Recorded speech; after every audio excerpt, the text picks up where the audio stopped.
नमस्कार, न्यूज 21 के special bulletin में आप सभी का स्वागत है। मैं हूं आपके साथ निशा शर्मा। आइए खबरों की शुरुआत करते हैं कालाहांडी से।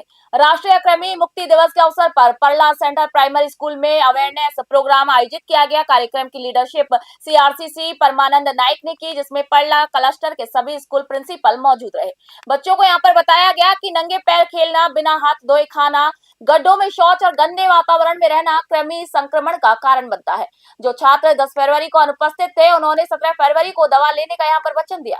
प्रोग्राम में सुधांशु नाग, शेषदेव भैंसाल, त्रिपाल गोपाल, सुधीर गोपाल और प्रेम राजदीप का यहाँ पर योगदान सराहनीय रहा। कालाहांडी से सुधीर गोपाल की रिपोर्ट आप देख रहे हैं।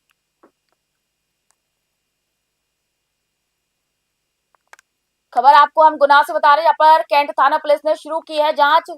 कैंट थाना अंतर्गत आज सुबह एक युवक सड़क किनारे आग में झुलसा हुआ मिला, जहां पर डायल 100 पुलिस ने तुरंत उसे जिला अस्पताल में भर्ती कराया, जहां पर उसकी हालत गंभीर बताई जा रही। युवक की पहचान शहर की साई सिटी कॉलोनी निवासी विकास रघुवंशी के रूप में की गई। बताया जा रहा है कि वह सुबह घर से कटिंग करवाने के लिए निकला था और करीब 1 घंटे बाद बरखेड़ा डेखनी गांव के रास्ते पर आग में झुलसा हुआ मिला।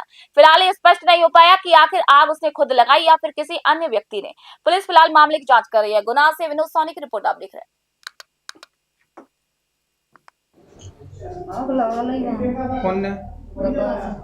कौन है आपका बेटा है वो। क्या घर से क्या बोल के निकला था?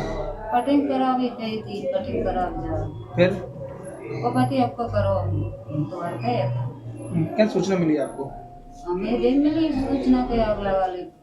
ये गाड़ी लेके आया, किसकी गाड़ी थी? वो घर की है थी। पिताजी का नाम क्या है? कहाँ रहते हो आप? बुल्लनपुर साइंस सिटी कॉलेज। शादी हुई इसकी? क्या करता है? चला। गुना जिले के जिला अस्पताल में करोड़ों रुपए की लागत से तैयार 50 बेड की क्रिटिकल केयर यूनिट आज से ट्रायल के रूप में शुरू कर दी गई है।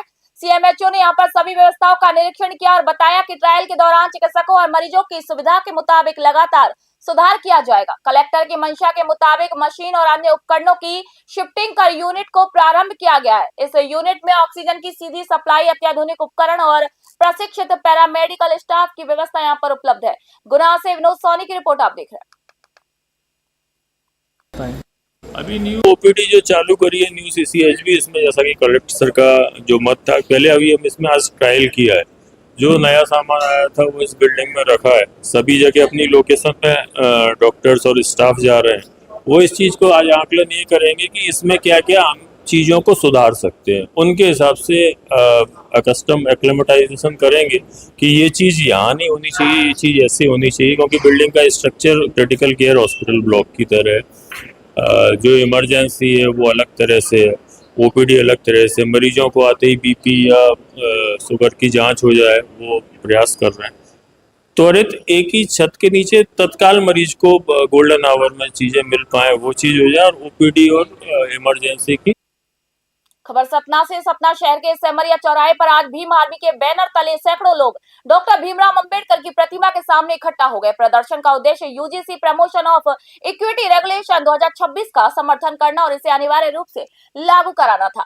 प्रदर्शनकारियों ने हाथों में तख्तियां और बैनर उठाए, जिन पर जातिगत समानता और शिक्षा के अधिकार से जुड़े नारे लिखे थे। उन्होंने भारत के राष्ट्रपति के नाम पर यहाँ पर ज्ञापन सौंपा और कहा कि शिक्षा में समानता ही देश की असली मजबूती है। सतना से अजय द्विवेदी की रिपोर्ट आप देखें।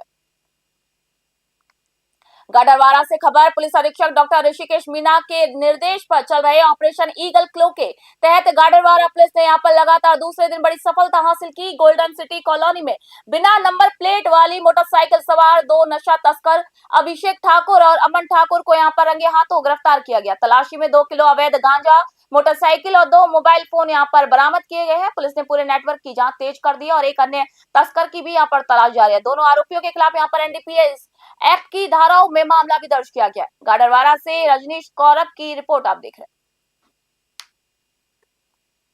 हैं। पुलिस अधीक्षक महोदय डॉक्टर ऋषिकेश मीना द्वारा जिले के अपराधियों और सामाजिक तत्वों के विरुद्ध ऑपरेशन ईगल क्लो जो चलाया जा रहा है, इसमें दिनांक 9/2/26 को दोपहर को थाना गाडरवारा की पुलिस टीम द्वारा गोल्डन सिटी कॉलोनी में संदेह के आधार पर 2 मोटरसाइकिल सवारों को कब्जे में लिया गया था, जिनके कब्जे से 2 किलोग्राम गांजा लगभग कीमती 40,000 रुपये बरामद हुआ है। क्या नाम है सर? आरोपियों के नाम अभिषेक, पिता नरेश सिंह ठाकुर, उम्र 23 साल, ये बाड़ी का रहने वाला है। और दूसरा जो आरोपी है अमन, पिता गुलाब सिंह ठाकुर, ये भी बाड़ी का रहने वाला है। ठीक है। जब्ती और आरोपियों के कब्जे से 2 किलोग्राम गांजा, उसके अलावा एक बिना नंबर प्लेट की HF डीलक्स मोटरसाइकिल और 2 मोबाइल बरामद हुए हैं, मतलब 1 लाख रुपए। खबर जामताड़ा से। झारखंड के ग्रामीण क्षेत्रों में आधारभूत ढांचे को मजबूत करने की दिशा में एक महत्वपूर्ण पहल करते हुए झारनापाड़ा मोड़ से उदलमनी गांव तक यहां पर भाया बेवा धनबाद बनने वाली करीब 2.5 किलोमीटर लंबी PWD सड़क का शिलान्यास यहां पर स्वास्थ्य मंत्री डॉक्टर इरफान अंसारी ने किया। इसी अवसर पर स्थानीय जनप्रतिनिधि, विभागीय अधिकारी और बड़ी संख्या में ग्रामीण मौजूद रहे। ये सड़क लंबे समय से ग्रामीणों की प्रमुख मांग रही थी, क्योंकि जर्जर मांग के कारण खासकर बरसात में कीचड़ और जलभराव से लोगों को भारी परेशानी यहां पर उठानी पड़ती थी।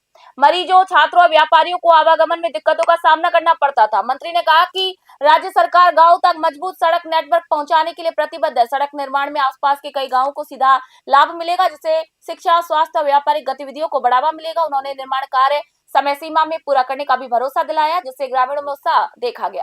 जामताड़ा से शेख शमीम की रिपोर्ट आप देख रहे हैं। ये झरनापाड़ा उदलबनी भाया बेवा धनबाद ये महत्वपूर्ण सड़क था और यहाँ के खास करके आदिवासी भाइयों ने मुझसे मांग किया था कि सर ये रोड बना दीजिए। उदलबनी जो गांव है वहाँ पचपनिया गांव है हमारा, वहाँ के लोगों ने भी कहा था कि सर ये रोड बना दे मेरा। तो मैंने कहा ठीक है बना दूँगा, क्यों नहीं बनाऊँगा, मैं आपका विधायक हूँ। तो इस रोड को मैंने प्राथमिकता के आधार पर मैंने चयन किया और आज वो दिन आ गया जब मैं यहाँ के लोगों को ये सड़क समर्पित कर रहा हूँ। देखिए लगातार विकास मैं कर रहा हूँ, जो लोगों ने नहीं सोचा था कभी। आज यहाँ तक कि जनता तो खुशी है, यहाँ तक कि जो मीडिया वाले भी खुश हैं और ये भी परेशान है कि कितना संन्यास कर रहे हैं मंत्री जी। तो ये काम देखिए, काम से ही दाम है नेताओं का, और हमें लगता है कि मैं वैसा नेता नहीं हूँ। खबर भागलपुर से। खेल मंत्रालय भारत सरकार के अधीनस्थ राष्ट्रीय सेवा योजना के क्षेत्रीय निदेशालय बिहार, झारखंड और तिलका मांझी भागलपुर विश्वविद्यालय के संयुक्त तत्वाधान में 22 वर्षों बाद आयोजित राष्ट्रीय एकता शिविर के 5वें दिन शहर में भव्य सांस्कृतिक पदयात्रा निकाली गई। पदयात्रा में 15 राज्यों के प्रतिभागियों ने यहाँ पर पारंपरिक वेशभूषा, लोक वाद्य यंत्र, गीत और नृत्य के माध्यम से अपनी अपनी संस्कृति का प्रदर्शन किया। असम, आंध्र प्रदेश, उड़ीसा, बंगाल, हरियाणा, राजस्थान, पंजाब और गुजरात सहित विभिन्न राज्यों की झलक से पूरा शहर लघु भारत में तब्दील नजर आया। झांकी विश्वविद्यालय स्टेडियम से शुरू होकर शहर के प्रमुख चौकों से होते हुए CMS ग्राउंड तक पहुंची। कार्यक्रम में प्रोफेसर CP सिंह और AN सहाय ने संबोधित किया। SDRF ने स्वयंसेवकों को यहाँ पर CPR और आपदा प्रबंधन का प्रशिक्षण दिया। अकादमिक सत्रों में ग्रीन इंडिया, सॉफ्ट पावर और कल्चरल डिप्लोमेसी पर यहाँ व्याख्यान हुए। शाम को क्लासिकल डांस प्रतियोगिता में विजेताओं को यहाँ पर सम्मानित किया गया। भागलपुर से रायल सिद्दीकी की रिपोर्ट आप देख रहे हैं। मुजफ्फरपुर से खबर। बेनीबाद थाना क्षेत्र के शिवदा बलरेल गांव में 5 दिनों से लापता 5 वर्षीय अयान मोहम्मद जुबैर का शव मंगलवार को उसके घर से करीब 100 मीटर दूर मस्जिद के पास स्थित पोखर से बरामद हुआ। शव मिलने की खबर फैलते ही ग्रामीणों की भारी भीड़ यहाँ पर जुट गई। वहीं परिजनों ने कपड़ों और पहचान के आधार पर बच्चे की शिनाख्त की। घटना से परिवार में कोहराम मच गया। पीड़ित परिजनों ने यहाँ पर हत्या की आशंका जताते हुए आरोप लगाया कि किसी ने बच्चे की हत्या कर शव को पोखर में फेंक दिया है। सूचना पर पंचायत समिति सदस्य विजय कुमार मौके पर पहुंचे और परिवार को ढांढस बंधाया। थाना प्रभारी साकेत शार्दुल ने यहाँ पर बताया कि सभी बिंदुओं पर गंभीरता से जांच की जा रही है और FSL टीम को भी यहाँ बुलाया गया। वहीं पोस्टमार्टम रिपोर्ट आने के बाद ही मौत के कारणों का स्पष्ट खुलासा हो सकेगा। फिलहाल पुलिस मामले की निष्पक्ष जांच कर रही है। मुजफ्फरपुर से सत्यम शर्मा की रिपोर्ट आप देख रहे हैं। खबर भीमताल से। कैबिनेट मंत्री सतपाल महाराज ने भीमताल में 12 करोड़ 58 लाख 12 हजार रुपए की 5 योजनाओं का लोकार्पण और शिलान्यास किया। उन्होंने कैचीधाम बाईपास 15 जून तक पूरा करने और पहाड़ी क्षेत्रों में सड़क और नहरों की मरम्मत, होम स्टे, स्वच्छता, कूड़ा निस्तारण जैसी प्राथमिकताओं के यहाँ पर निर्देश दिए। मंत्री ने पंचायत भवनों के निर्माण, सड़कों की कनेक्टिविटी और सिंचाई व्यवस्था में सुधार पर भी जोर दिया।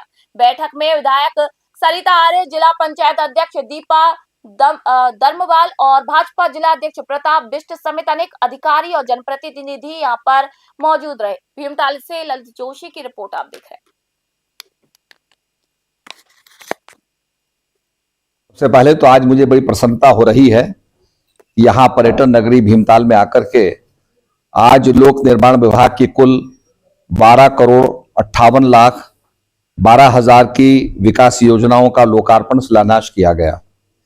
इसके साथ साथ हम लोगों ने अब तक 14,027 नए गांवों को सड़क मार्ग प्रदान कर राष्ट्र की मुख्य धारा से जोड़कर गांव के विकास के लिए जो है एक बहुत बड़ा महत्वपूर्ण कार्य किए हैं। और यहां पर जो आपने बताया कि गड्ढे हैं, तो उसका हमने संज्ञान लिया है और निर्देश दिए हैं कि सड़कों को गड्ढा मुक्त किया जाए। इसके साथ साथ जो समस्याएं यहाँ हैं जो हमारे सामने आई हैं, उनके निदान के लिए भी हमने आदेश दिए हैं। बहुत सी जानकारी मुझे प्राप्त हुई है। ये संवाद कार्यक्रम था, इसमें बहुत सी जानकारी हमको मिली है और ये बताया गया कि स्पेशल खबरों में फिलहाल इतना ही। नई अपडेट और जानकारी के लिए देखते रहे न्यूज़ 21। मैं निशा शर्मा फिलहाल आप सभी से इजाजत चाहती हूँ।